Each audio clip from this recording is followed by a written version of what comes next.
ED, you up and running all right? All right. Yes, sir. I'm just trying to get my lighting together. You know, I be blending in with them shadows. Let me try.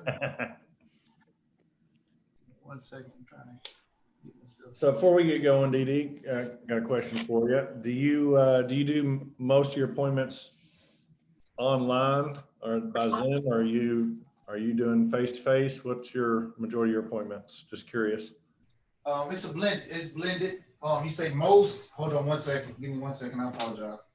I'm trying to make sure my light's good over here. I'm blended. I've just really kind of pulled back and started doing. Hold on. Let me put my camera back on.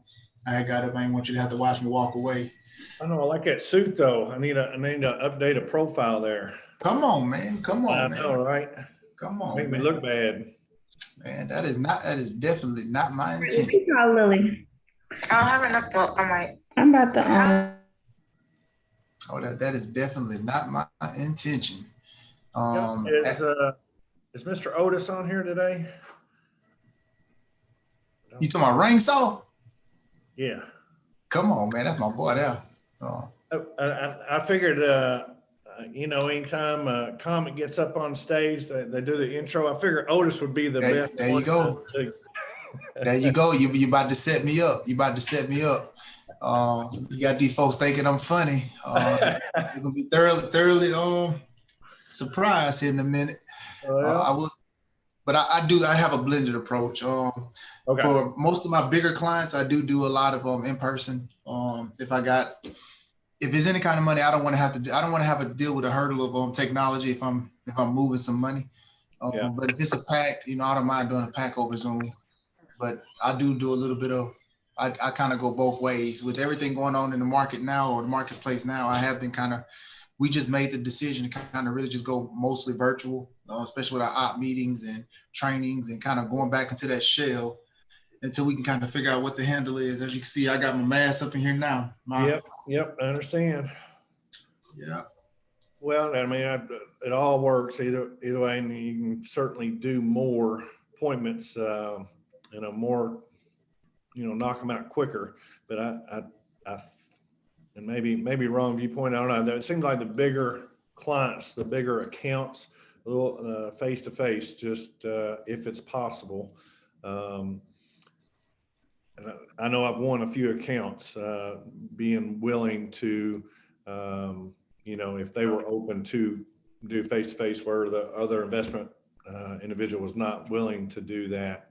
I won a couple pretty big accounts by doing that. So, but they all work. It's just they all work if we work. That's for sure. That's it. That is. We'll wait just another minute here. Let some more people jump on here. Come on, man. I appreciate that. Let me get my thoughts together over here. Man, shoot, what do you get? I don't think you're going to get shy. I mean, I ain't worried about you on that part. Nah, I don't get shy, but man, between you and old Lester Jones, man, y'all some tough acts to follow. Like, shoot. I'm like, okay, a little different categories there, but come on, man. Like, I'm like the great value version of investment training. Hey, what state are you out of, DD? I'm in Alabama, Mobile, the Gulf Coast. Okay. All right. Well, we'll get rolling here, and you can kind of just do an intro. I apologize, I don't have the sheet. I wrote all the good stuff you gave me when we originally talked. So for those of you that haven't met DD, actually we sat together. That's where because when we talked, I went back through and I'm like, wait a minute, okay. 2 schools ago. Yep. And got to talk a little bit there, and then just bumped into you a time or two, down at Lester's programs, and just a sharp up and comer, doing literally every piece of the business right. Where one of those that truly, when they hit that 100, they're the ones DD's the one you're going to see go to 200 pretty quick, because you started when you went RVP, you had, what'd you say, 67 codes? Yep. Right like that. So 67 codes went to basically nothing. Seven. Gave up essentially everything he had, starting over. but when he gets back to that 50 and then hits 100 for one, he's building, all right. But secondly, the investment side of the business that he's added, and not just added, I mean, he's doing a phenomenal job on that.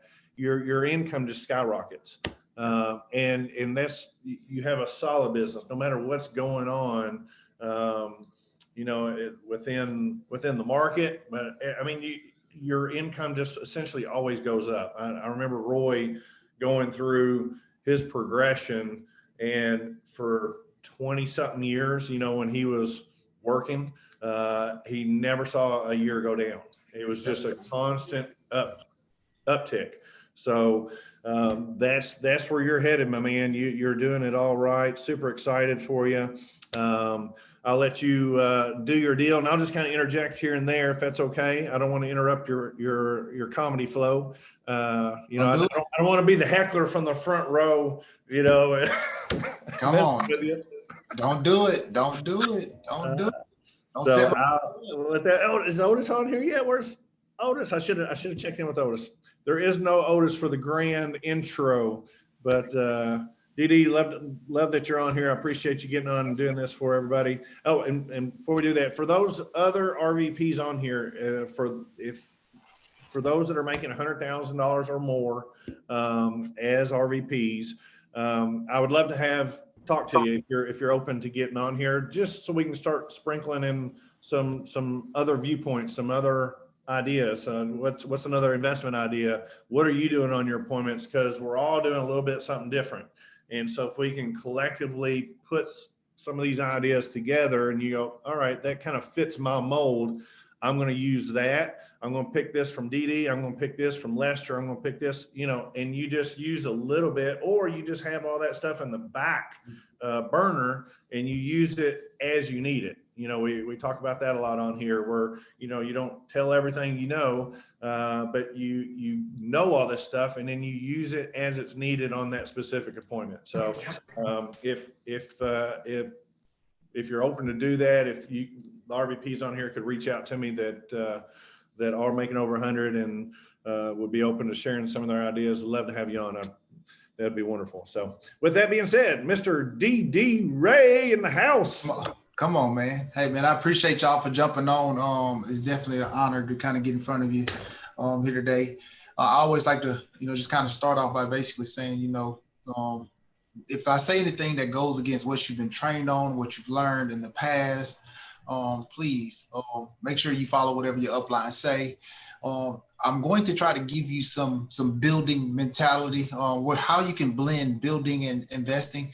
One, I have not cracked the code on either, because again, I know we've straddled that line of do I do investments? Do I go recruit and build? Thank you, Ms. Vivian, for cutting on your camera. Come on. I like to see you. I see you with that dude swooped over that girl. Come on. All right. So again, that's the task that I'm going to try to give you some verbiage that you can kind of take and use. Now, again, as Lester mentioned, one, this is not a buy term and investors difference conversation.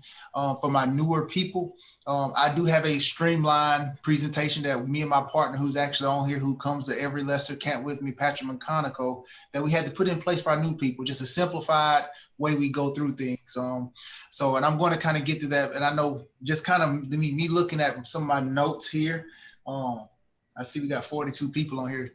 Dog, Dave, I think we got a few too many people on here for real. Boot a few off? Nah, I'm just playing. So I'll just kind of tell you a little bit about me.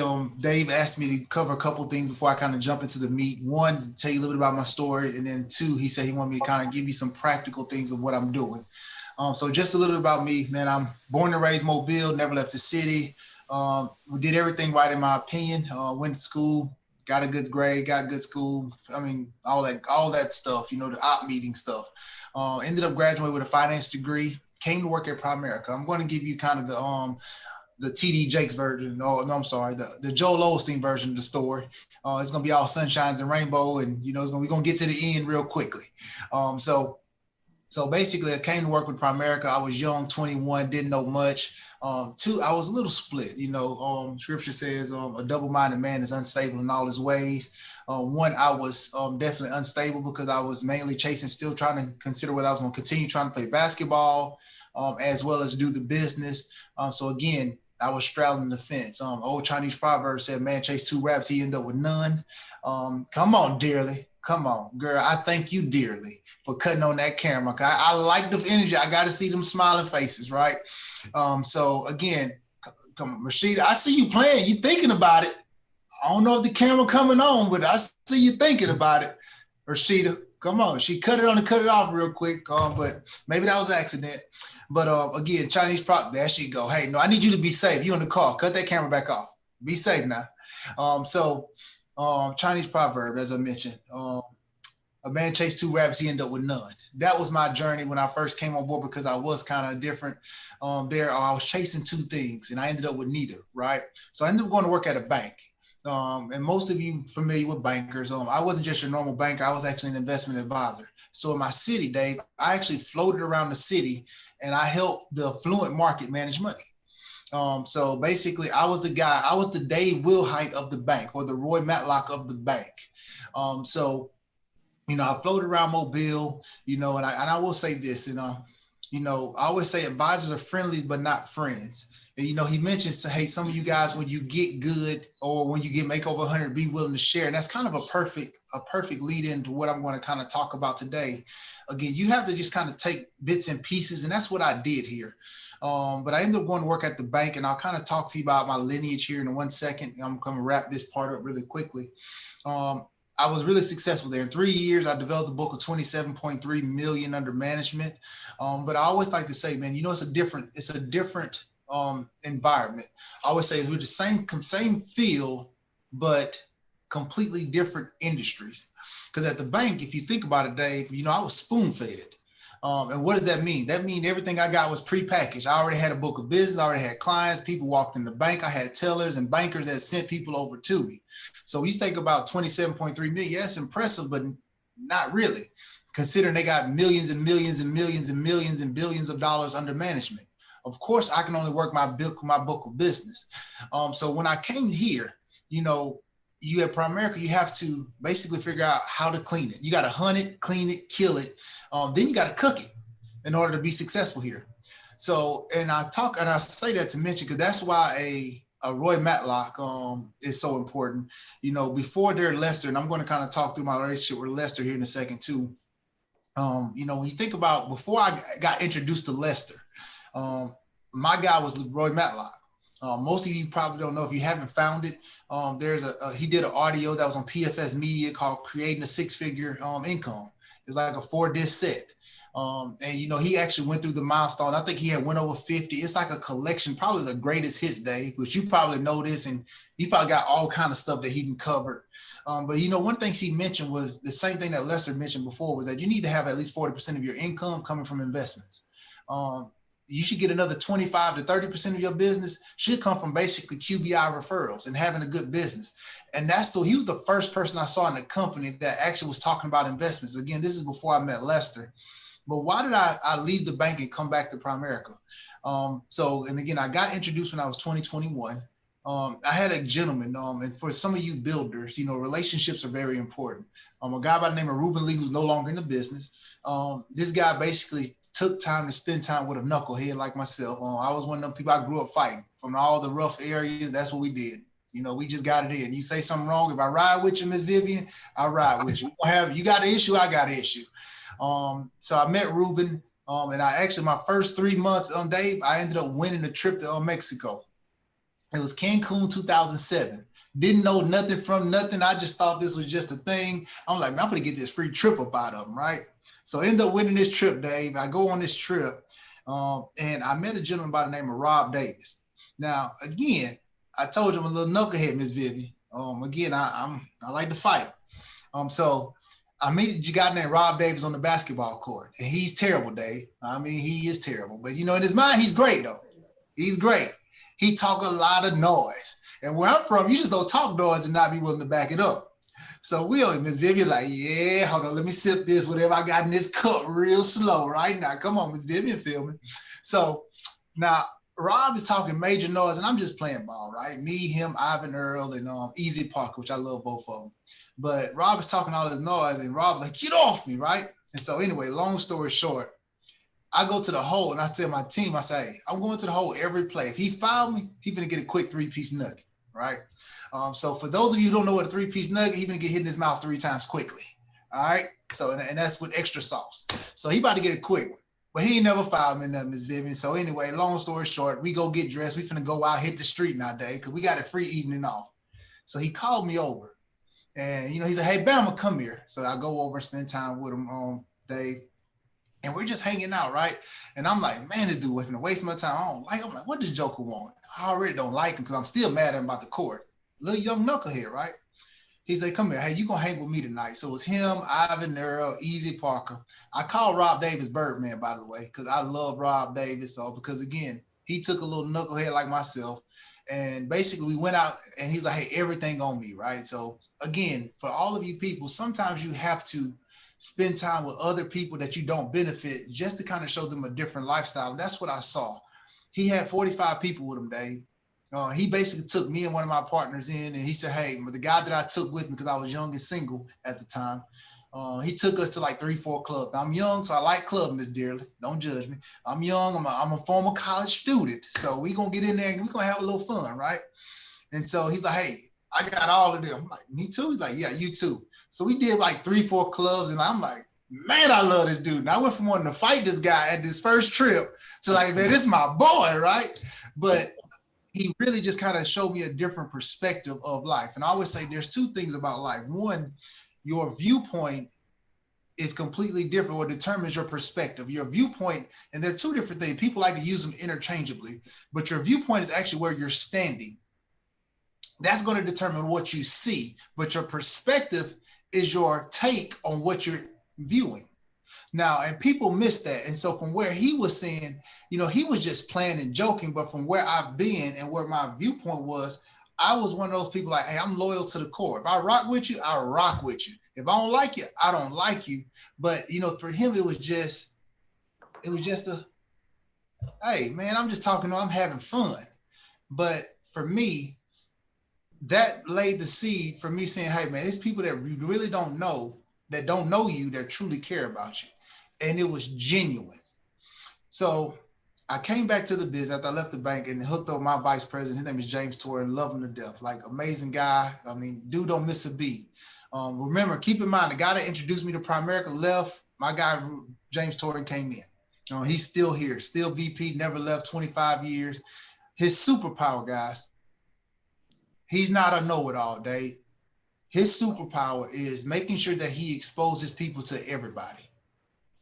Like, he's not one of his, hey, it's my way or highway or the highway. He's going to expose you to every leader that he can. Now he's completely self-insured, self-sufficient, like financially independent. He don't have a need to work, but he's always trying to pour into you by way of Kelly Case. Now, I'm going to say this last part about my story, and it's kind of, I'm really fast forward to me come my return, just for essence of time, because I know y'all here for the meat of the story, how I can help you, which I'm going to get to. And I had to put some thoughts down for you. But Lester Jones, there's sometimes in this business, money never really impressed me, because me coming from the bank, I was already making $100,000 a year. My last year, I was right at 112. Based on that, and that's just basically trails coming in. And I would probably got that up to probably 150, 160 the year I left. But, here's what happened, guys. I always say, God delays don't mean it's God's denials. For me, I got passed up for the same job 3 times. So what made me leave the bank? I love what I do. I never saw myself leaving the bank. I actually drunk the Kool-Aid. I thought I was going to be the CEO, Dave. I really did. I played the game right. Kissed the babies. I shook the, hey, how you doing? What's up, Dave? Come on, Dave. I'm playing the game right, like most of us do in corporate America. But literally, I applied the 3rd time, and I'm skipping all the other 2 just for essence of time. I just said, they told me I was more valuable sitting where I was, Dave, because I was training all the new advisors that came in. So if you came to work at the bank that I represented, or PNC, which is the name of the bank, if you came there, you had to come shadow me for a week. Let me mentor you. Let me teach you. And then you go back and work. And then you had to come back and I had to watch you and make sure you were doing everything properly. They literally told me that I was more valuable sitting where I was to the organization. My question to him, Dave, was, well, that's more valuable to the company, but the lady asked me when she said, why do you want to get this next role? I said, because one, the only way for me to get to the role beyond where you are is I have to go through this one. Now the position is open. She just got promoted. And she said, you don't want that job. It's less money. I said, but I got to go through it. At that point, I had a choice. Just like some of you, you've been there. You've had that opportunity to get promoted. And they gave it to somebody that was less qualified. They told me I was too qualified, which y'all heard that before. That's just an excuse that they don't want to pay you. That's some of y'all. So here I had a choice, and now is either I can continue sitting where I was, or I can make a choice to do something different. Now, Dave, keep in mind now, I'm destroyed because I just knew my boss. He actually said, "Hey, this guy's the guy y'all need for this role." Period. And I'm like, man, I love what I did. I didn't plan on leaving. I was so destroyed. I went home and told my wife, I said, "Hey, babe, it's time for me to do something different." And she said, "Hey, just give me a plan." She said, "Give me a plan." And I just kind of told her what the plan was. She said, "Hey, I know you're good at what you do. I believe in you. Hey, make it happen." And that's all I did. Fast forward to Lester. And I know because I love me some Lester Jones, man. I really love me some Lester Jones. Like, I always say it's unique when you meet a person, Dave, whose income, or let me phrase that, their character speaks louder than their income. Now, I don't think y'all heard me. I said it's very rare when their character speaks louder than their income. Most people come to Primerica and they get excited about the $300,000, $400,000, $500,000, $600,000 earners. That wasn't my goal when I came here. Like, really, it wasn't, Dave. One thing I wanted was more time for my family. I love picking my kids up. If you hear anybody, my boy Pat, he's on here, he'll tell you, I pick my kids up every day, playing sports. That was important to me, being present, because at the bank, I didn't have that opportunity. But Lester, I met Lester. I took a picture of him because when I first came in, it was a few people I watched in my state, and Lester Jones always was at the top. I won a Miami trip, my first trip here, Miss Rashida. And so Lester was on stage. I'm like, oh, he just got his managed account license. I took a picture of him, went up to him and said, hey, man, I took a picture of you. Hey, I'm in Alabama too. And, you know Lester being who he is, he just smooth, like he just walk on air, right? He just kind of stroke. Hey, man, he just kind of talking to me, Dave. And he's like, and I was telling him, he's like, man, so what'd you do? I told him I came from the bank. And I told my licenses that I had, which I do have a 6, 7, 26, 63, 65, NMLS. You license, I can perform surgery if you want me to. It don't matter. Whatever you need, I got you, right? But seriously, he was like, do you got all them licenses? Now, this is what really just blew me away. This guy's making all this money, right? Just passed his managed license. This dude grabbed me and said, hey, come with me. He's walking me around the event, introducing to me. I'm like, this dude make 300. Yeah, this guy here make 300. This guy make 200. I'm like, bro, I'm broke. I'm just a regional leader, right?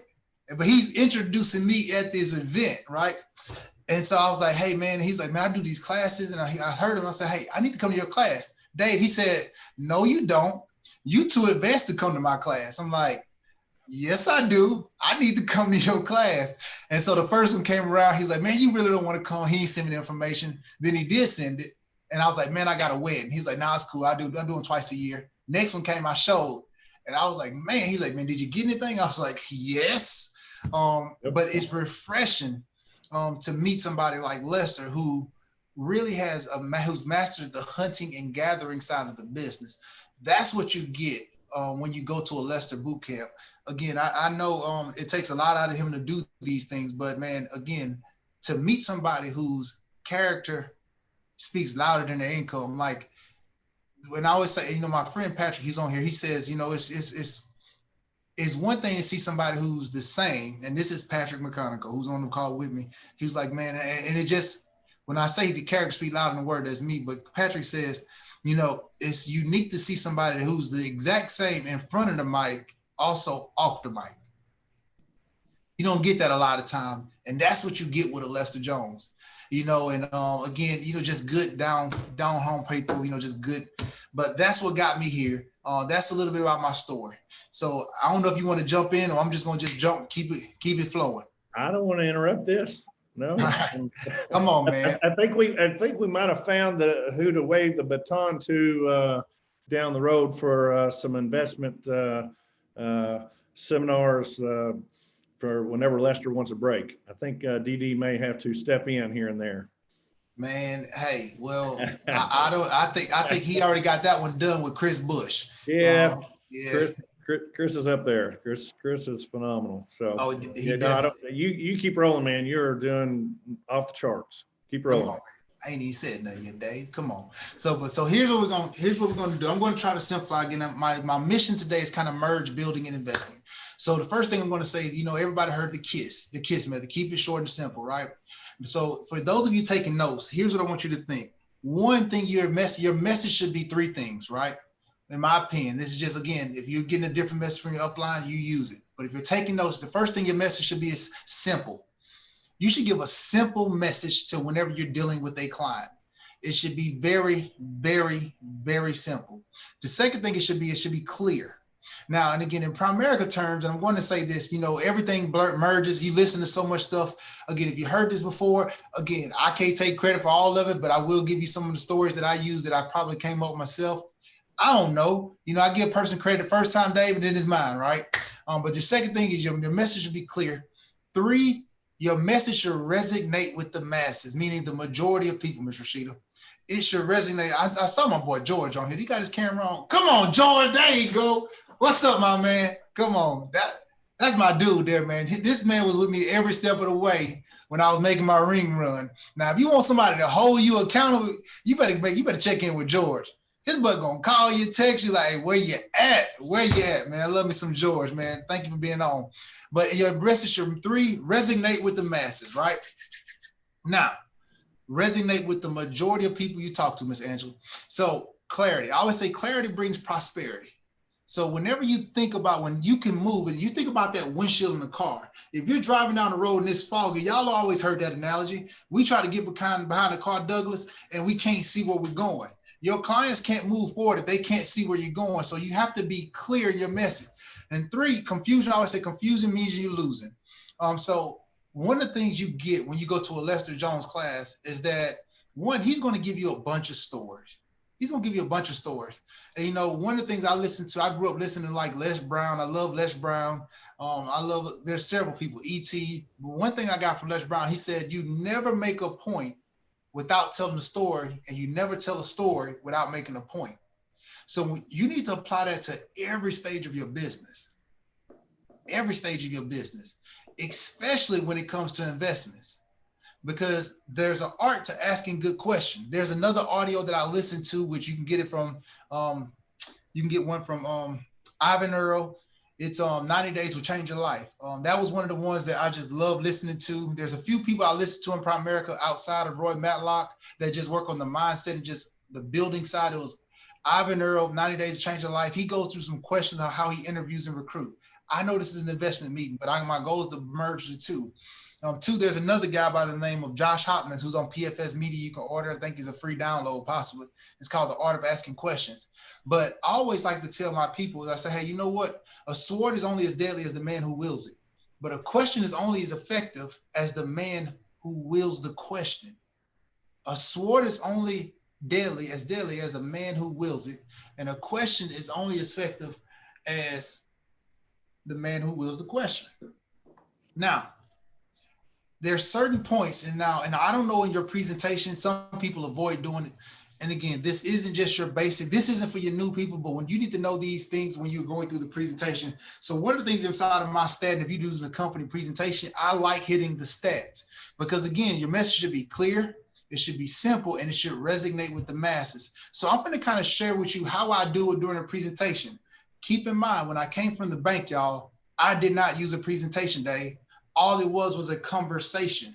So for me, it's easy for me to just go up to you, have a conversation, or have a meeting with you. I'm going to uncover and go through that process, that Lester Jones process, just by me talking to you.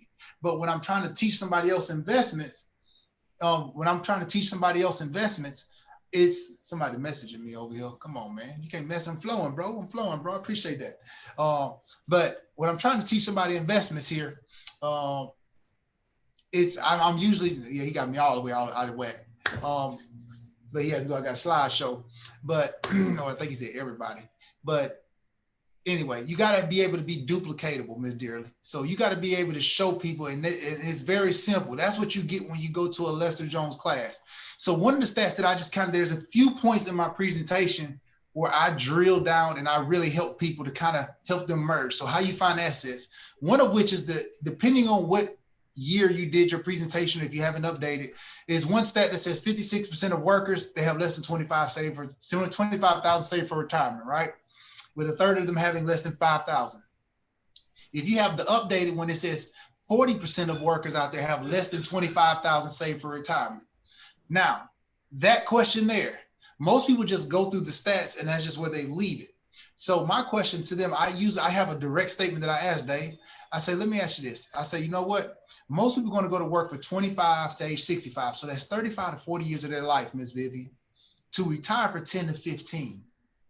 How long would 25,000 last somebody in retirement? Did y'all get that? Most people are going to work from age 25 to 60 or 65. That's 35 to 40 years of their life to retire for 10 to 15 years. How long will 25,000 last somebody in retirement? That's my first question. They usually say 1 year, not long, never, 2 years, 2 months, 6 months, whatever it is. My next question to them is, do you think 50% of people out there, or 40%, whatever your stat says, Ms. Dearly, plan on being in that position? Great question. I'm gonna say that. Great question. Come on. Do you think 50% of them? Because one, again, it got to resonate with the masses, y'all. And my next question is, George, in your opinion, how do you think they got there? They had no clue what they were doing. They had no clue what they were doing. And you know what? I let them just rattle off a bunch of stuff. You know why? Because I'm still going to tell them. You know what I'm going to say? You know what I'm going to say, Dave? I'm going to say, let me ask you this. I say, you know what, Ms. Vera, have you ever heard of somebody borrow money from their retirement? You know what? They're borrowing from their future to finance their present, right? That's one reason why people don't have it or why they end up in that position. Another question, have you ever seen somebody leave a job and cash out their 401k and pay 20% in taxes? Have you ever heard of that? Absolutely. Usually they do that because one, they had no coach and they didn't know what other options they had. Number three, have you ever seen somebody leave a job with benefits to go get a job without benefits or retirement plan for a 50 cent or $1 raise?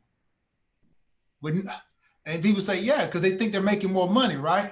And I said, and I use a story when I say that part, Mr. Douglas. I always say that's like being at a red light, which I'll probably use this in a different scenario. I say that's like being at a red light and you're stuck in traffic and you see the service road is wide open. You jump over, Miss Carolyn. You jump over and you try to beat all the traffic and get behind somebody that's really not in a hurry and you get stuck, but then the light turned green, they just keep going. And you end up further behind than if you would have just stayed where you were.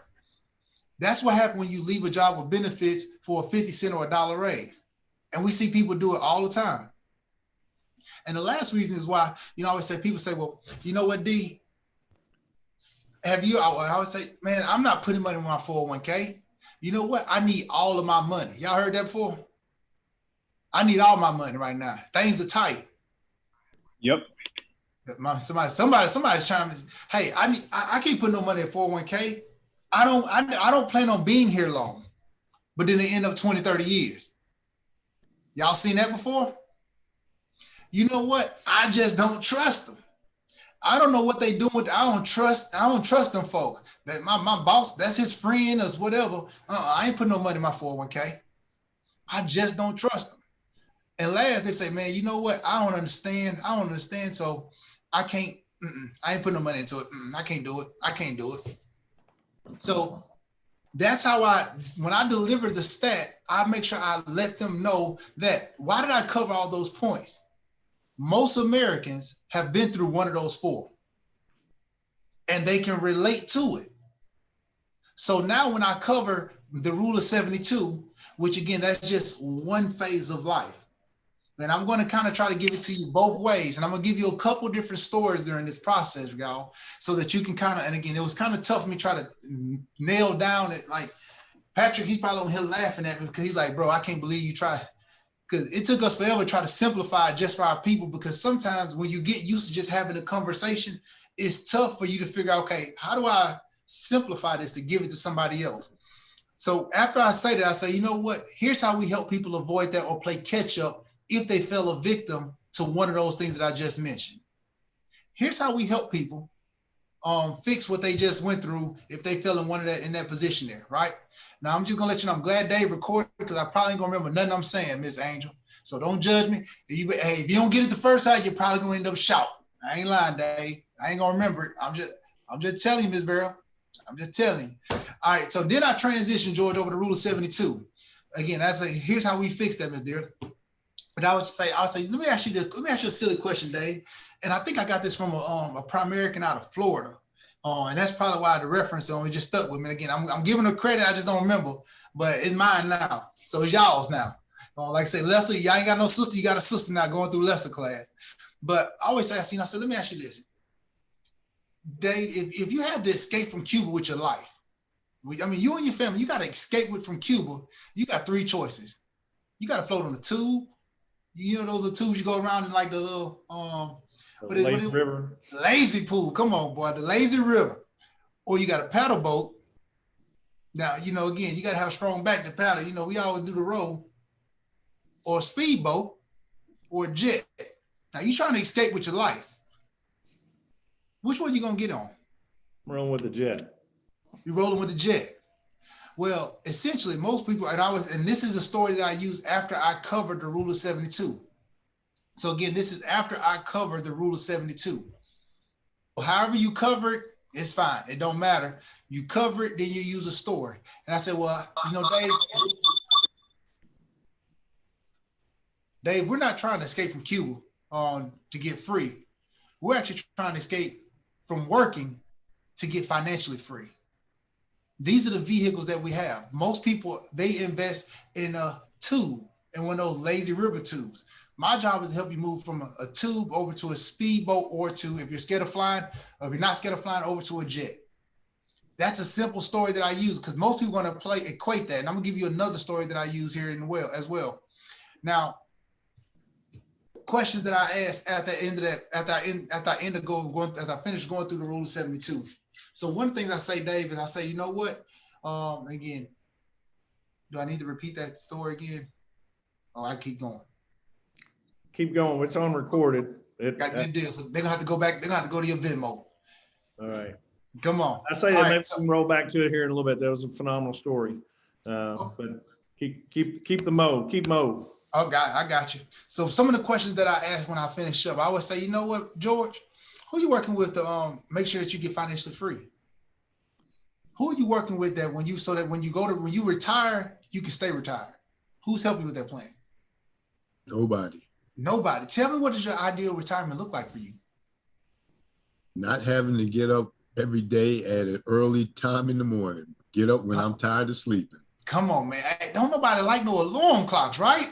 Can't stand it. I'm talking about cutting off all my alarms. Even I'm probably gonna have one go off here in a minute, say it's time to eat. But hey, what do we do with alarms? What plans have you put in place to hit your retirement goal? What plans have you put in place to hit your freedom goals? Your walking papers? Just my 401k. Just your 401k. Let me ask you this. If I could put together a plan to help you achieve your ideal retirement, would that be something that interests you? Absolutely. Absolutely. Absolutely. If I could put together a plan to help you achieve that faster, boom. Now see, hey, now I got it. It don't matter his age. Now, if they're older, if they're over, I'm going to shift because again, if you're talking the magic bullet in Prime America, or let me say Prime America, is that doggone Rule of 72, and every other company uses it. Every company, everybody's talking about the Rule of 72. You can share it on Live for Freedom. I mean, like literally, that is the magic bullet. That's everybody's favorite part, Miss Angel. But when you're dealing with a 45 or 50-year-old, they ain't trying to hear no Rule of 72. They mad that you just not coming to them and you just got into business last week. So what are you going to say to them? So at that point, I'd say, hey, you know what? You probably thinking, Ms. Angel, that, man, you know what? It's too late for you because you're looking at that 48-year time frame, and man, you just said I ain't got that many doubling periods left. And I'll say, you know what? Let me ask you this. I know you mentioned that you put money into your 401k. I'm glad that you mentioned that. When was the last time you and your 401k plan provider, they offered you a stress test? First question I get. When was the last time your 401k provider or your own boss, they offered you a stress test on your 401k? Y'all probably heard that question before. Only thing you're going to get is never or what's that, Douglas? Come on, Philip. Well, I see you over there with them guns with your Proud America shirt on. Come on, man. Come on, man. I appreciate y'all cutting on your cameras for me. But they're going to say, what is that?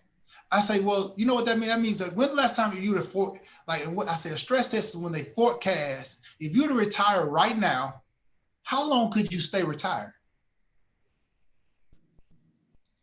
That means if we forecast you retiring right now, how long could you stay retired based off the plan that you have in place? I don't know.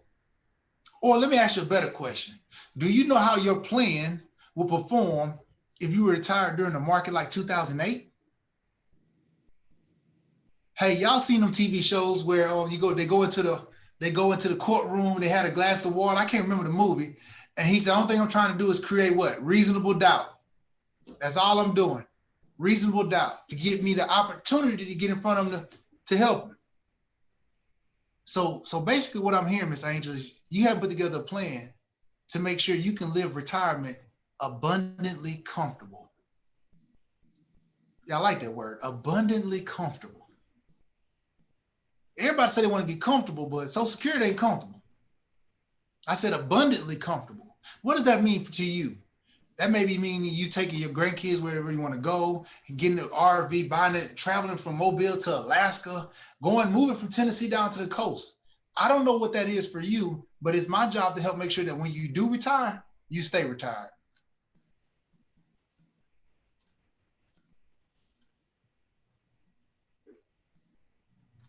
I see y'all right. Hey, ADD. Yes, sir. You know, if that's a pause, you just go into the next thought. Once you're done with that, if you go to the original question, and then if they do have somebody that they're working with, how do you spin that from there? Okay. Now, which original question was that? Where you started off with that, I've got about 8 pages of notes here from you. So I hope you're not writing one per page. Didi, the question was, when you asked me, do I have somebody that I'm currently working with for, planning my retirement? Yeah. Great. Now, at that point, Dave, you know what I'm asking? Hey, there's something called NEADS. I apply that to everything that I do. Okay. He just told me yes, right, Dave? He said, yeah, I got somebody I'm working with. Dave, what do you enjoy most about that relationship you got with your advisor? What do you like most? He's giving me good returns, blah, blah, blah. He gives me good returns. Now, if there was one thing I'm only going to ask that question one time, guys, because one, I'm not trying to have him resell himself on why he's with that guy. What do you like most about the guy that you're currently working with? You know what I'm saying? Next question, what would you alter, change about your relationship with your advisor that you currently got now? If there was one thing you could alter or change, they're going to say, well, man, and I'm going to also ask, hey, when was the last time you talked to him? How often do you talk to him? They're going to tell me one thing they don't like, right? Then I'm going to say, what else? Other than that, what else? What else? I'm going to keep asking them what else they would dislike until they can't give me nothing else. And I was just say, you know what? When the last time you had a second opinion or financial checkup? Because if you're on this journey, in this financial journey to retire, wouldn't it make sense to make sure that you have the best vehicles available based on your plan? You know, what I do is I do a free consultation just to kind of make sure that, again, my job is not to come in and change anything that you're doing unless it needs it. But what I would love to do is take a look and see how I can complement what you're currently doing to build wealth. And maybe I could be a part of your your retirement team or your wealth creation team. I don't know what terms y'all use. And I said, I would love to assist you. It doesn't hurt for a free look, right? That's right.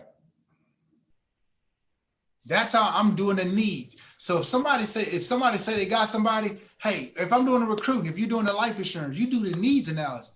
What do you do now? What do you enjoy? What would you alter or change?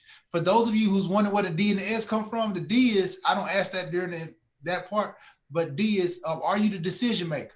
The way I ask that question, Rodney, I say, is there anybody outside of your household determines what goes on inside of your household? Is there anybody outside of your household determine what goes on inside of your household? Right? Now they're gonna say, nah, I make all the decisions. Good. We finna get this thing done.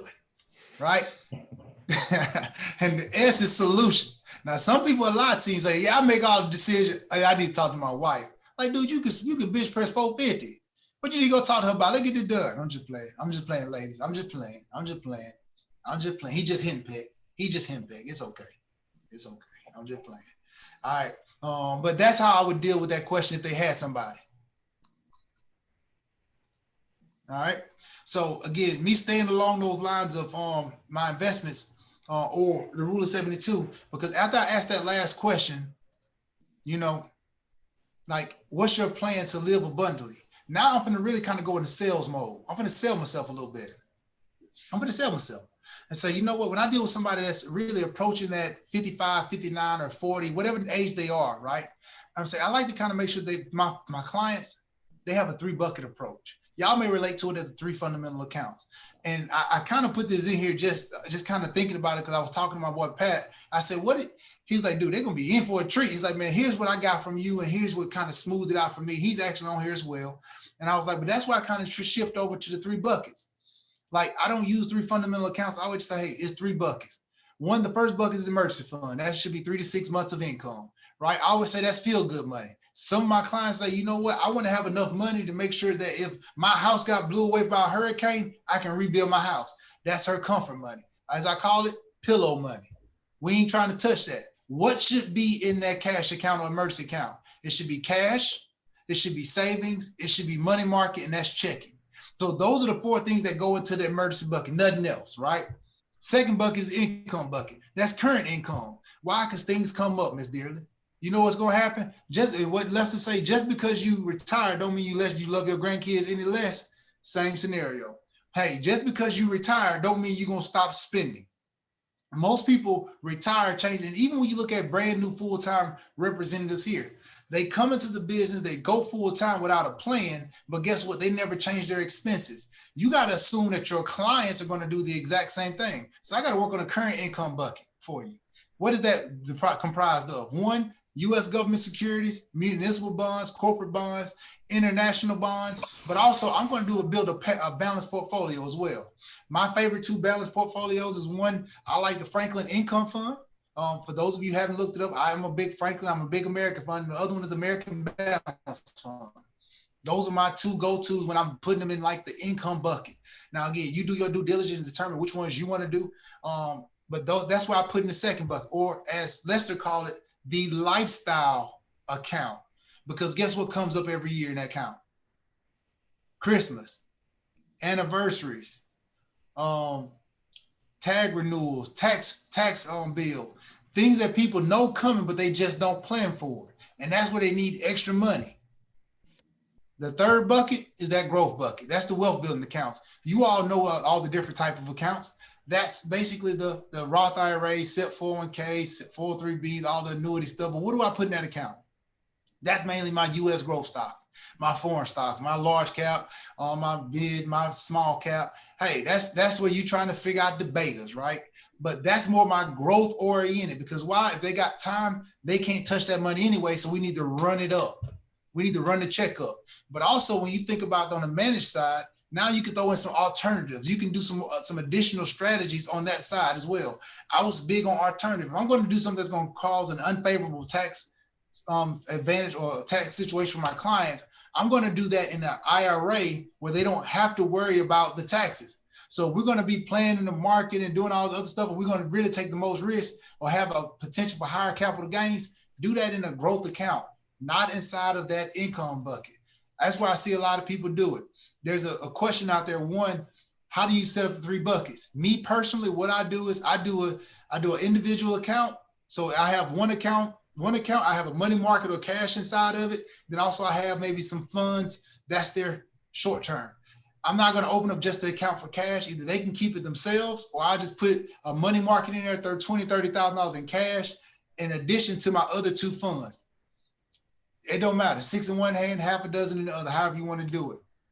Now, here's one of the questions I ask after I go over my buckets. And so I go over that in a quick way, George. I say, you know what? I basically make sure my clients got 3 things. They got an emergency account. In case something come up, I got them covered. I already told you what's in that bucket. Second bucket is lifestyle account. My job is to make sure that, one, you don't need income now. When you retire out, the first thing, that's when you're going to travel the most. That's when you're going to do the most things, go to the most birthday parties, go to retirement parties. I need to make sure your cash flow is going to be equal to what you're doing right now. And the third bucket, that's to make sure future income. I got to make sure that I'm growing your income as well as growing your legacy for you and your family. And when last time you met with your advisor and they put together a plan like that for you, Miss Dearly? When the last time you met with your advisor, put together a plan for you like that, Dave?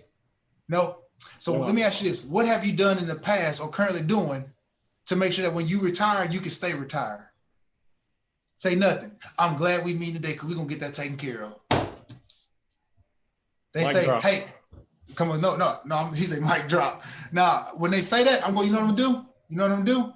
I'm going to say, great. Let's say they say, well, man, I got X, Y, Z. I'm going to say, you know what? Perfect. When last time you had a double check, a second opinion on it? That's what I'm gonna ask. Now, so I'm gonna kind of shift a little bit because I did want to kind of touch on prospecting.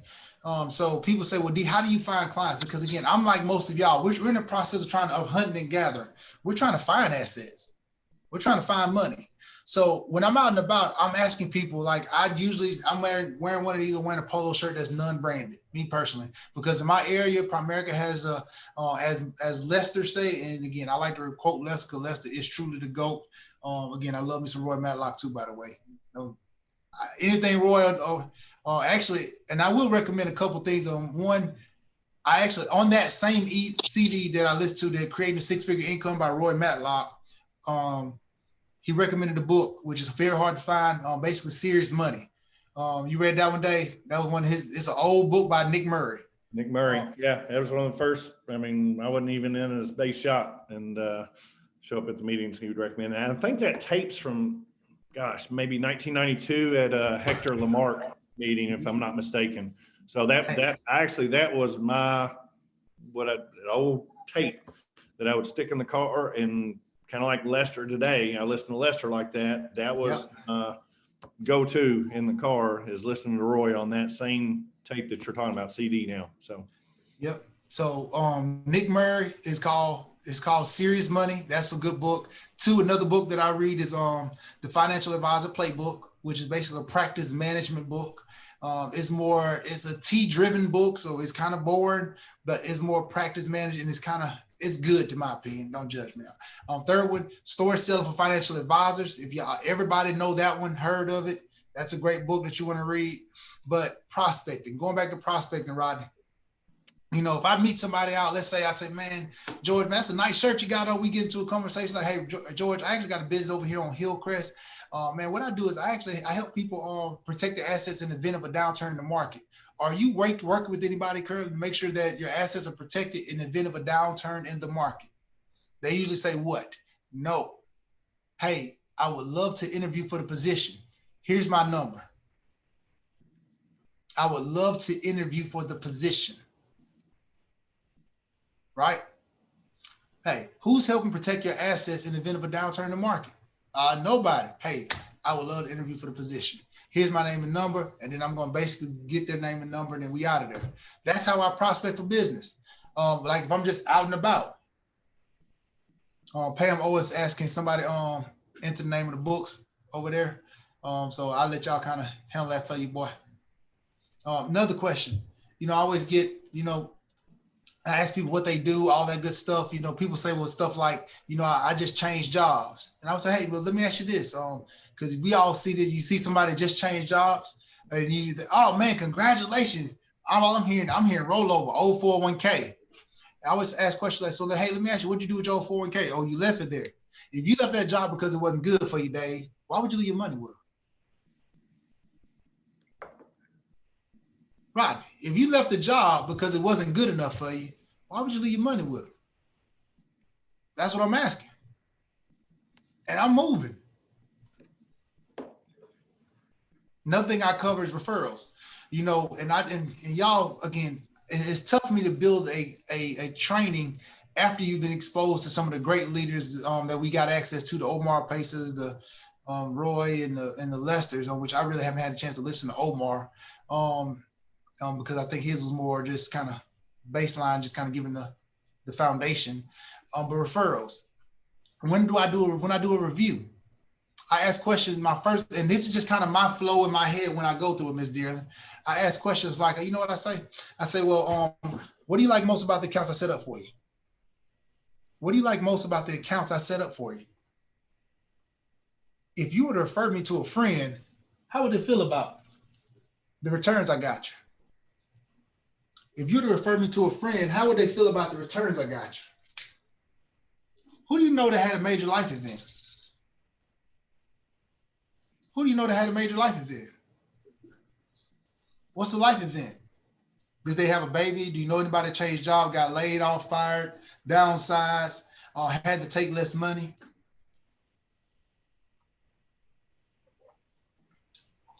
Anybody had any major health issues? Anybody going through any lawsuits? Anybody had any car wrecks? I ain't an ambulance chase, but I need to know. Somebody gonna get some money. You never know. I'm in Mobile.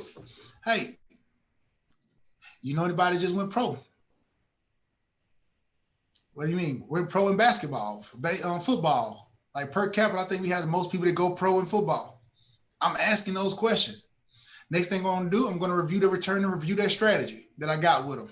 And I need to see if they got if there's a need for me to change anything. See if their tolerance match up. You know what? And one of the things that, you know, again, Lester Schuler to go. One of the things I do is I say, you know what? Initially, I built your returns based off what you told me. I make adjustments based off how you react. If they didn't react too differently, we're good. If the returns are good, and of course, nothing major changed, meaning they didn't deplete their emergency fund or nothing like that, I'm not making adjustments to the portfolio. But if there is something like that happened, we need to sit down and have a conversation. Hey, you're spending a lot of money. What do we need to do about that? We need to figure out, may have to put together a budget, do another F&A. I may have to do something like that in that process, but I'm going to review it with them, make sure nothing's changed. I'm not just going to go in and say, hey, you made 31% last year. We're going to have a conversation because, again, the 31% don't tell the whole story.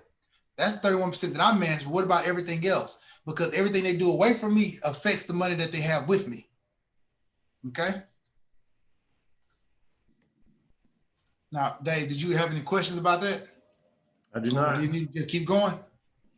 Keep rolling, or do you want to I got it. up to a few questions? I mean, we're hitting 2 o'clock. Okay. So, well, let me wrap up, and then let me go ahead and wrap up because I want to make sure I got a couple of things I want to cover real quick. But I would just say, hey, make sure your clients don't get agitated with you. One, you should know who you're dealing with by the conversation that you're having with the people. One, again, I'm listening for certain things. Like if somebody asks me what's the interest rate on the investment, I know I'm dealing with a saver, right?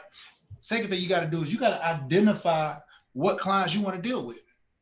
You got to identify your perfect client. You know, you got to be able to identify, Miss Angel, the do-it-yourselfers, right?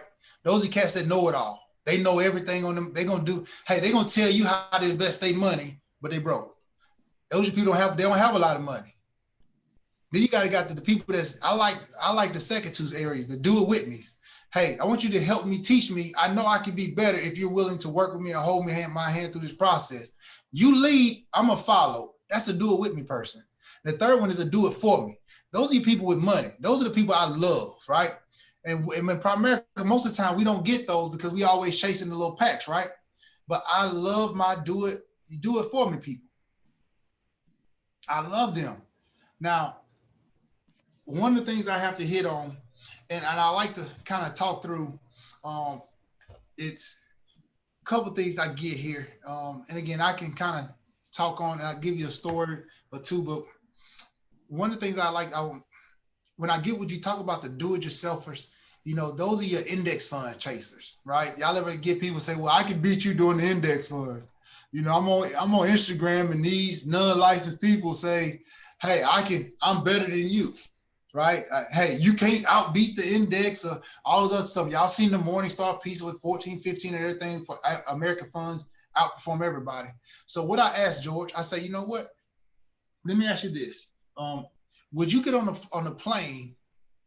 Would you get on a flight or a plane that was 100% automated with no pilot? Would you do that, Dave? Probably not. Probably not. Why is that? Definitely makes me feel a little uncomfortable with a little mechanical failure going on there. It does. So you want somebody there just in case, right? So why would you put your money on a plane without a pilot? That's the question I ask. Hey, why would you put your money on a plane without a pilot? But before I get to that question, I always say, let me ask you this. Who's the index for? Because whenever you go fly, you got to basically get something called flight hours, right? Now, if I want somebody, the reason why I want somebody handling my money, which you probably feel the same, because one, if we hit a little bit of turbulence, they can do what? They can take control of the plane, go up or down, right? Two, they can use the instruments to fly. How do you use instruments you've never been trained to use? That's just me. Three, for me, I need to know exactly when I need to use this parachute and jump up out the plane. I need a parachute. You need to know when to abort the mission. But if you don't know when to abort, sometimes you can ride it all the way down.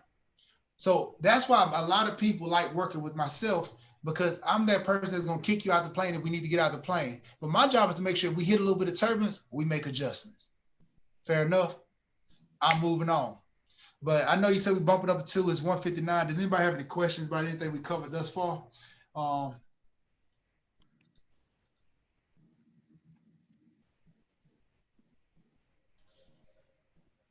We got 67 people on here now. God, oh. Word is out, man. It's spreading. If we just stayed on here another hour, hey, Angela. About 200 on here. What's up, Dobie?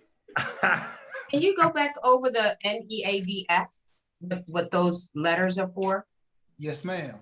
It was NEADS, needs. It's called the needs analysis. Y'all probably heard it done with life insurance. What do you like most about your life insurance? What do you enjoy? What would you alter? Are you the decision maker? The solution is whatever your solution is you're providing. That's the S. What's up, Skip? I see you. Well, you ain't cut no camera on, though. You better not be out there fishing. But N is now. What do you do now? What are you currently doing? Who's currently managing your money? A or E is on what do you enjoy most? It's lunchtime. What do you enjoy most about it? A, what would you alter or change about your relationship with your advisor? Or if there's one thing you could alter or change about your returns or whatever it is, what would that be? Sometimes they won't know because they'll get blinded by the rate of return that they earn.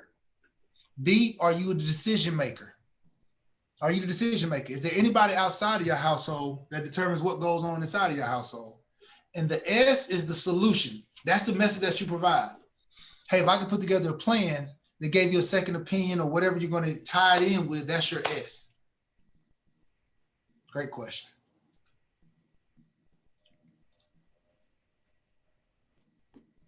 Anybody got any other question? Hey, why don't we, this has been so phenomenal. We're going to get a million requests to have you back on. I know you're running and gunning. Hey, I got one other thing I wanted to kind of cover too. I'm sorry, Dave. I know you're about to run and gun. No. Hey, I want to give y'all one other story that I use. Hey, for most of y'all sports buff, and I'm trying to give you everything I got, so I want y'all to be successful. One of the things I'd use after I cover the rule of 72, if you got somebody that's scared of the market, I use a couple of deals. I like to use a sports analogy. I always say, you know what, let me ask you this. If I was a head coach and I had the opportunity to play, and let's say we're coaching baseball, and I'm gonna do it for baseball and football. If I'm coaching baseball, y'all, Regina, and we got an opportunity, we're going into the World Series, and our game plan is bunting only, would I be a good coach? Like, we're not going to swing the bat at all. All we're going to do is try to lay down bunts. How is that any different than you leaving your money at 1%, hoping to bunch your way into the World Series or bunch your way into freedom? Another one. Let's say I'm Nick Saban because I'm in the state of Alabama, right? If I was Nick Saban, our game plan, we going to the national championship game, and I say, you know what? Only thing we're going to do, Dave, all we're going to do is kick field goals. We're going to kick field goals the whole game. First down, kick the field goal. They kick the ball off till we kicking the field goal. Would that be a successful plan? Don't think so. I don't think so either. How is that any different than you basically leave your money in a low interest rate environment trying to get onesies and twosies your way to freedom? Those are just a couple of different stories that I used to kind of tie in the rule of 72. I wanted to kind of go over, but again, I'm sorry. I was blowing it going. But Dave, go ahead, do your thing, man. You can wrap us up. My bad, G. I hope y'all got something out of it.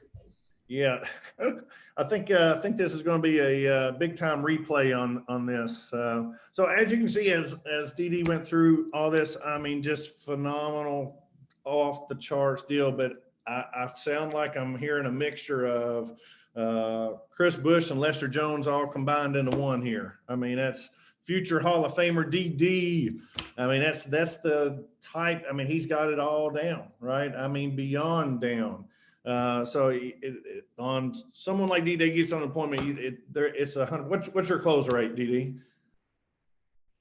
My close rate, we probably close everything. Yeah, I mean, like seriously, but I think that's most people. I close anybody I get in front of. I just need to do more of it. I'll guarantee you it is 99.999% because one, he's already filtered down the appointments he's going on, right? But the ones that he does get, I mean, there's just no way someone's not going to do business with you. And you listen to stuff like this over and over and over, and you just pick up one or two of the stories, and he just rattled out about 15 of them. All right. So you pick a few from Lester, a few from Chris Bush, a few from DD, and you've got an arsenal there of storylines which does the sell, right? It's not the stats, it's those stories right there that he's doing. That is the sell. And it's what makes the potential customer feel comfortable with you. So just a phenomenal job. I'm so glad we had you on, DD. I'm officially retired as of today. So it has been a phenomenal 3-year run. So I appreciate everybody. From this point forward, we have DD every Wednesday at 1:00. See, here's the difference. People like DD's working. Say, I got a little bit more time on my hands. So he's like, man, I don't have any time to do that call. But the call was incredible. It's just amazing. So this is why I want other people like DD on the call. Those of you that are RVPs, because they're so, honestly, I mean, I'm good at going through some stats but that's just a different level, right? It's a different level. So if we can sprinkle in, that's why I just really encourage those of you on the call that can offer some insight just like that, so we're all able to grow and get better together. And that's why this thing's continued on, because I learned way more from you guys than you're learning from me. I promise you. I'll be listening to this tape just like I listened to Lester's, because it was just off the chart. So thank you so much, DD. I appreciate it, and we'll be talking where we can get you on here again at some point in time. If it's open reign. You just, whenever you're ready to jump on, you let me know, and you are taking over the call. So thanks everybody. And I'm sure there's some questions and stuff. We'll cut it, and then maybe on future deal, if you're on there, I'll just throw you out there and let you sprinkle 10 or 15 minutes, whatever, however you want to do it in the future deal. So, all right. Do you have anything else you want to throw out there, DD? Nope. I always like to make sure I give people the opportunity to ask questions. I know we're trying to wrap up the recording. Yeah, we can throw some more questions out there. I have the time. I don't want people to not have the time, because they may forget the questions, or they're gonna get busy trying to build, Dave. Yep. No, I like that. No, we can keep it rolling here for a little bit. So we'll open it up. Whatever questions can you see? And I don't have the question stuff up. So you come with the chats. Yeah, the chat box up. I don't see any questions. I appreciate everybody. I really do. Thank y'all so much for the love. But it's really about you guys. I hope y'all got something out of it. Again, I know I'm the great value version of if you've been to Lester or anybody else, I don't know. I was like, I don't know what to get these folks today. But does anybody have any questions real quick? Because I don't want to hold you up. Dobie, we need to get that ring done, baby. Come on, we got to get it done. My girl, come on, she up next, she on deck. But does anybody have any questions? Unmute if you do real quick. Let's see if I can answer them. And then if not, I'll let y'all go. Enjoy your Wednesday. Hey, if anybody doesn't have anything real quick, I do have this. I always love hearing those that are just blowing and going and just grinding it out. Where are you going? What's your mindset? What's your goal here? Maybe by convention, where are you going to be? Looking forward the next year, couple of years, because here's what I've always found. So people that talk like DD, if they speak it, guess what always happens? It always happens. I mean, it's like clockwork. You guarantee it. If you write it down, he's gonna, whatever he's getting ready to say, it's gonna happen. So I always love hearing that stuff because it gets me fired up. So yeah, if you just kind of give us your game plan, where you're at, where you're going, and well, I will say this. So my goal is, again, I get torn because I love people. I'm people driven. I love to have fun. My goal is really by October next year, I want to produce 3 VPs. I want to qualify for SVP. But in the next 2 years, I want to get 20 million under management. I'm right at about 4 million, but I want it to be a hybrid of managed money and one night stand money. I always say it's 2 types of money. One, you got one night stand money, you got wifey money. One night stand money, that's that A-share as retail accounts. And that's annuity money. You can pay on that one time. Hey, you better buy some good drinks because it's over with after that one night. Now, again, that wifey money, that's managed money and them PACs. So, again, our goal is to try to get my base shop, get more licensed reps. So by October 1, which Teresa, she's actually my licensing specialist. My goal is to have 36 license codes in my base shop, life license codes by October 1. By December, I want to hit 60 life license because they say once you hit that number, you should be cranking in 100,000, whether you're working or not. So I do plan on building it as well. What do I want my managed business to look like? I'm wanting to grow my investment business, Dave, to where I'm doing $1 million a month personally. I want to do $500,000 a month in managed, but $500,000 in, as I mentioned, that one night stand money. So I'm trying to get it to the point to where I can do at least $12 million a year.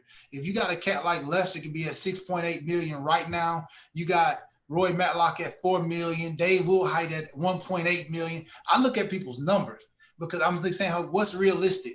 Top guy in my state got 9 million. Why can he do it and I can't?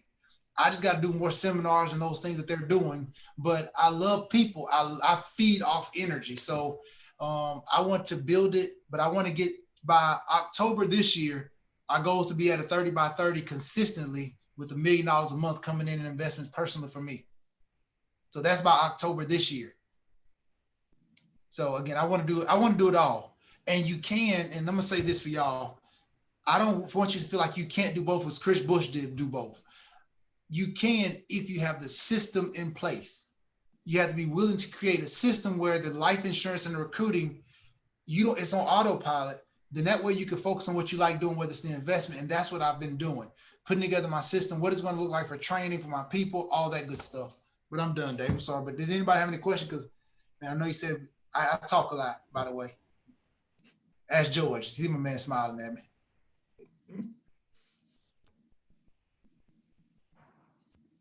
I guess no questions. Hey guys. I got one more question. Okay, go ahead. I got to find out who your dentist is because I'm all self-confident now. When I get on here, I'm like, man, I'm a little dizzy yellow here. I got a little touch up on my grill here. This is making me look bad.